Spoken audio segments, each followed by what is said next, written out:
Should you help your online Filipino specialist financially?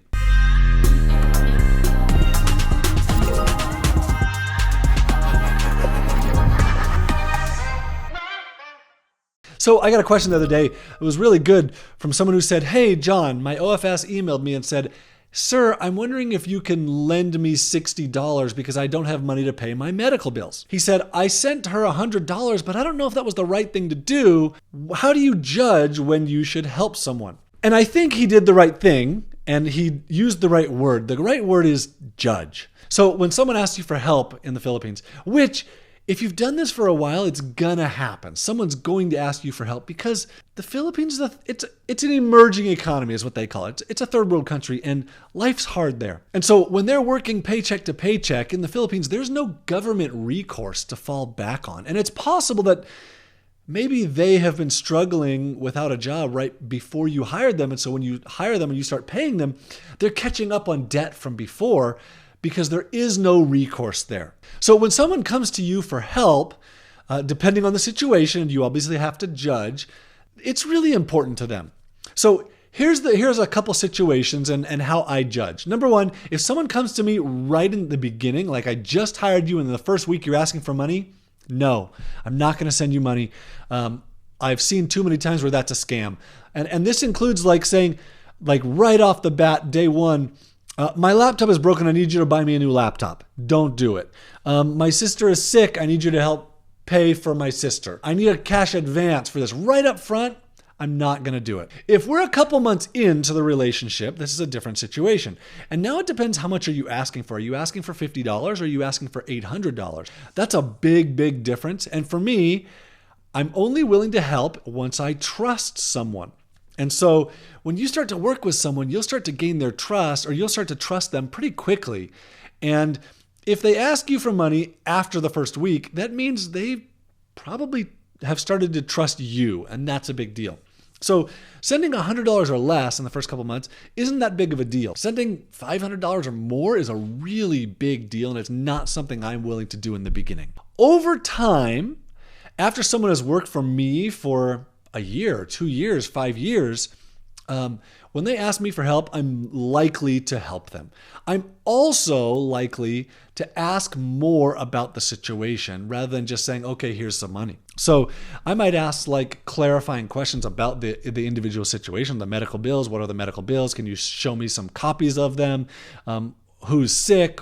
What's going on? Are you getting better? And then I might go further and ask questions like, hey, can you talk to me about like what's your rent cost and what are your monthly expenses and how much, I know how much you're making. Do you have another job? Do you have another source of income? Do other people in your house have another source of income? I might talk with them through like their whole financial situation. I've done this multiple times and they're willing to do it because maybe they don't have another way to get this money. Getting a loan in the Philippines is sometimes easy and sometimes it's really hard. And if they've been turned down, like there are no friends and family with money to go to. So here's another situation where you need to be careful with this. So I've had on occasion, this turned into a thing where it was like every other week they're asking for more money. And it was someone I trusted. And yet it still came to like, you need more money, you need more money, you need more money, and became a real burden to me.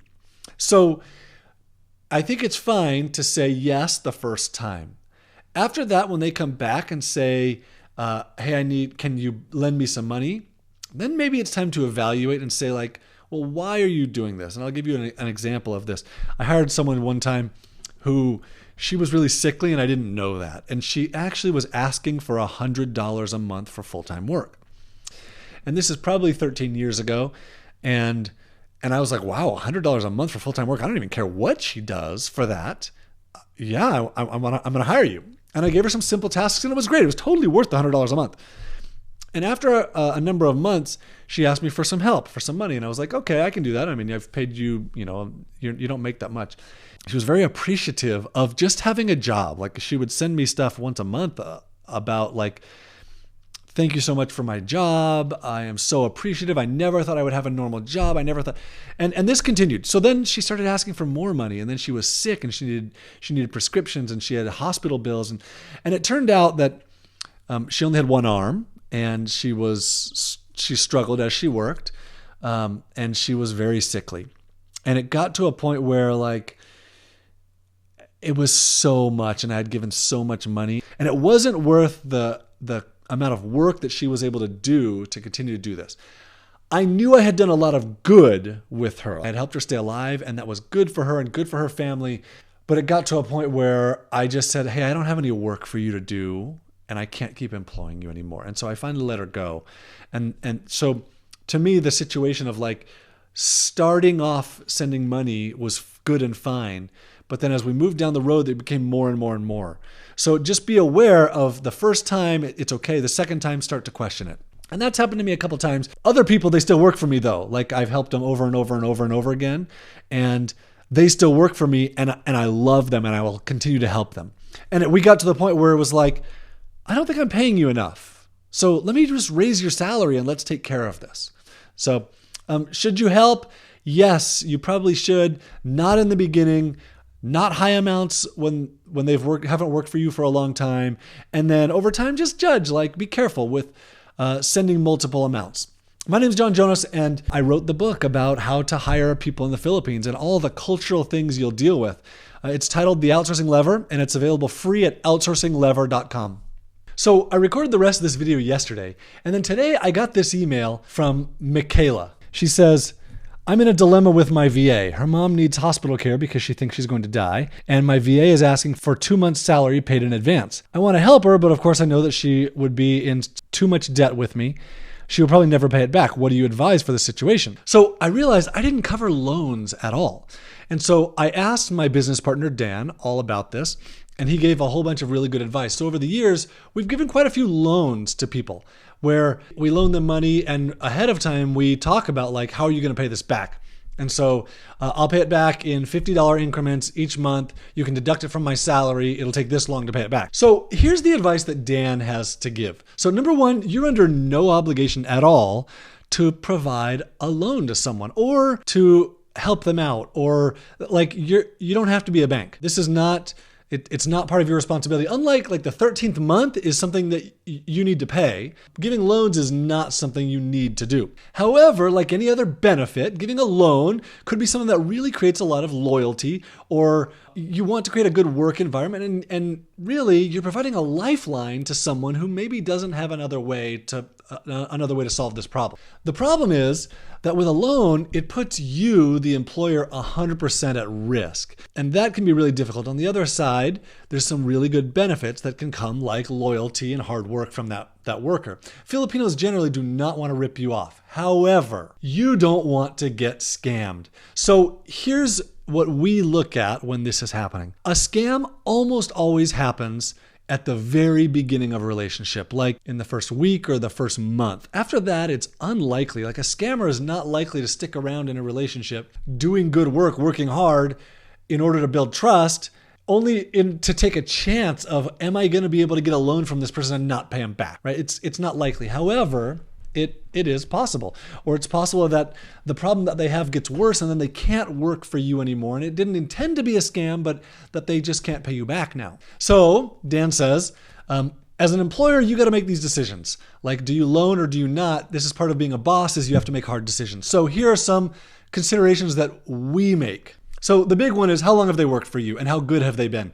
So if we would say that like in the first 6 months, we're not going to loan more than $100. We're going to give more than $100. It's just too risky. From 6 months to 12 months, I wouldn't give more than a month of salary. And then I'm certainly going to have a plan for how to pay that back. And if someone makes $600 a month, then they could, if they get a $600 loan and we take $100 a month, that'll take them 6 months to pay it back. Or if they're paying $50 a month, it takes them a year to pay it back. So that's a reasonable amount. You can't just continue to take money out of someone's salary to pay it back because they still have to live. After a year of someone working for me, if they're a good worker. Now, if someone's not that great, that's a different story where like, I might let someone go at some point and then it's just on me. But if they're a great worker, then I'm willing to loan a larger amount. Like we've loaned $2,500 to someone once, and that took 2 years to pay it back. Basically, it was $100 a month deducted out of their salary every month for 2 years. So here's another thing to consider. How big of an emergency is it? Like, is it preventing your worker from working? Like that's a different thing than your sister's in the hospital, right? So it's still a problem for them, but if they can't work for you, now it's a problem for you. So we've never really seen someone say like, hey, I need a loan because I need to buy a new TV. So that's, nobody's ever going to say that to you. If that's what they're getting the loan for, that may be a different story. So just take what the emergency is with a grain of salt, unless it's affecting their ability to work for you. So in the end, should you help your OFS in the Philippines, or when should you help? Really, it's a matter of time and quality of work that they've done and trust. How much do you trust them? For me, I really like to extend a lifeline to someone. And that's a part of the consideration that I will take in when we do this. Again, my name is John Jonas. I've done this since 2005. I've had people in the Philippines since 2005. I've seen a lot of situations, not everything. But in my book, I describe a lot of these situations that I've been through and how I solved them and how I treat different situations. My book's available for free at outsourcinglever.com.